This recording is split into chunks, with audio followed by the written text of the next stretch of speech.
Welcome back to Overtime. We talked to Auburn in our last segment. Let's talk Alabama in this one. Bama, another team going on the road to face another team. However, Bama's matchup is in the SEC. They'll take on the 11th ranked Florida Gators in the Swamp in their SEC opener.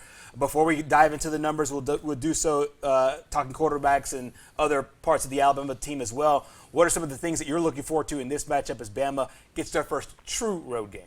Well, I think for Florida, if you can come and play against Alabama and play a tight game like they did in the SEC championship game last year, you're going to show some people some things. Because I think most people think that Georgia is the best team in the SEC East by far. Now, Florida's shown some promise here in these last couple of games.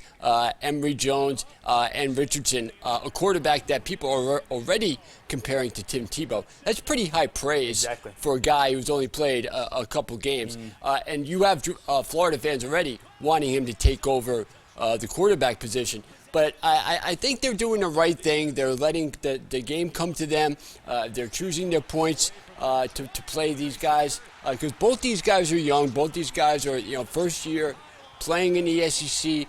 So I even though Jones has been around a couple years, he hasn't really played or been a starter. And I think Richardson's just got unbelievable natural talent. You can see how well he throws the ball.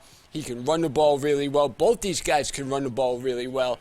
And what happens when a quarterback runs the ball really well is that's another blocker that you don't have to take away. So if you have a running back, the quarterback usually is not involved in blocking. So that gives you another blocker to run the ball with. And I think Florida does that really well. And that's something Alabama has struggled with a little bit in the past against mobile quarterbacks who can get outside the pocket, use their wide receivers, and run for large gains as well. Exactly. Meanwhile, on the other side of that coin, Alabama's offense is led by quarterback Bryce Young. And quarterback Bryce Young has had a chance to last year sit behind Mac Jones. And before that, Mac Jones got the chance to sit and watch Tua and Tua to Jalen and so forth and so on as Bama kind of built a quarterback U situation. Let's take a look at these quarterbacks by the first two starts, the last three starters for the Crimson Tide. One of the things that you kind of notice is that, hey, Bryce Young's right up there at or with them in almost all the categories. Yeah, the completion percentage maybe isn't as high, but he, again, the first quarterback to throw for 4 touchdowns in his debut. He's averaging almost 10 yards per attempt. That's not as high as Mac and Tua, who had longer passes. Again, those were big play offenses. You have one big play that Alabama made this year, which was Jameson coming off of that when they stopped him at the goal line at Miami at the other game. I think it was a 95-yard touchdown reception. But you were consistently getting scoring plays of 30, 40 yards last couple of years with Tua and Mac. That's why their yards per attempt is a little bit higher. But passing yards, Young has shown the ability to be able to complete passes and consistently for large gains. So it's not like he hits 1 or 2 big ones. He'll hit like 4 or 5. And he's got pretty good chemistry with these young wide receivers. I like his ability in getting outside the pocket, too. He doesn't really seem rattled. And a lot of the same things that you saw in Mac and Tua, you see in Bryce Young. So I think that goes to a lot to his credit and to the credit of Alabama for how they kind of groomed their young quarterbacks. Finally, we're starting to see these guys translate success from college into the NFL as well. Exactly. Meanwhile, also Alabama playing its first game in the SEC, and it's against the Eastern Division opponent. And since Nick Saban back in 2007 was hired, Bama's really done a great job against the other division and really dominated, whether you're looking at it from the regular season and or the postseason when you consider the SEC championship and national championship. Well, I think this is something that doesn't get a lot of play. When you look at the overall win streak, which is postseason and regular season combined, Alabama's won 32 straight against SEC East teams. The last time they lost to an SEC East team was against South Carolina on October 9th, 2010. 3,994 days ago, almost 4,000 days since they lost to an SEC East team.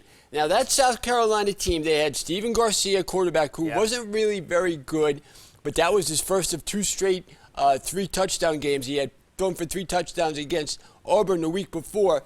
And they also had a freshman called Marcus Lattimore, who was excellent that year. He wound up getting knee injuries that kind of ruined his career. but he ran for 180 yards against Georgia in his second start in the SEC. Alshon Jeffrey was a wide receiver for them. He had 7 receptions for 127 yards that game.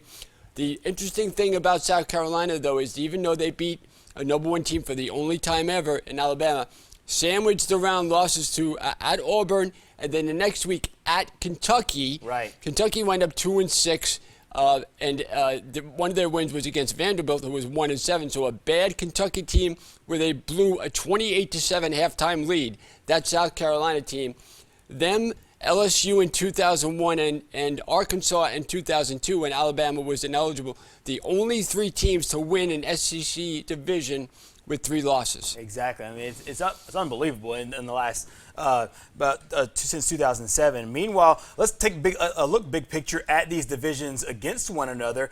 The SEC East versus the SEC West, and you did a good job here of breaking it down, not just showing that the SEC West is dominant, but just how much more dominant they are than the East. I mean, even look at this year. You have Ole Miss, you have Mississippi State, you have Auburn, you have Arkansas, all considered good teams. Right. Definitely better than teams in the East when you look at the bottom ranks of them, which is South Carolina, Vanderbilt, Missouri, even though Missouri and Kentucky played a very entertaining game the other day. Yeah. And I think Kentucky can surprise some teams with the offense that they have. You don't look at the East and see, wow, there's not as deep as the West. And these numbers played out. This is since 2012 when Texas A&M and Missouri joined the conference, 89-51 in the regular season. And 9-1 in the postseason. That's 8-1 in SEC championship games, and also Alabama beating Georgia in the 2017 national championship game as well. The dominance they've had in big games as well as regular season games is absolutely breathtaking when you consider how great a conference the SEC is. It's a little bit top-heavy when you look at the West compared to the East. Exactly, and honestly, it's one of those things where once you look at it, once you kind of diagnose it, you think that this is going to be another notch in the win column for the East, or for the West, as Bama and Florida get ready to face each other in the Swamp coming up on Saturday. Well, coming up next here on Overtime, we'll have our college football picks for this weekend. We'll also talk a little NFL coming up next.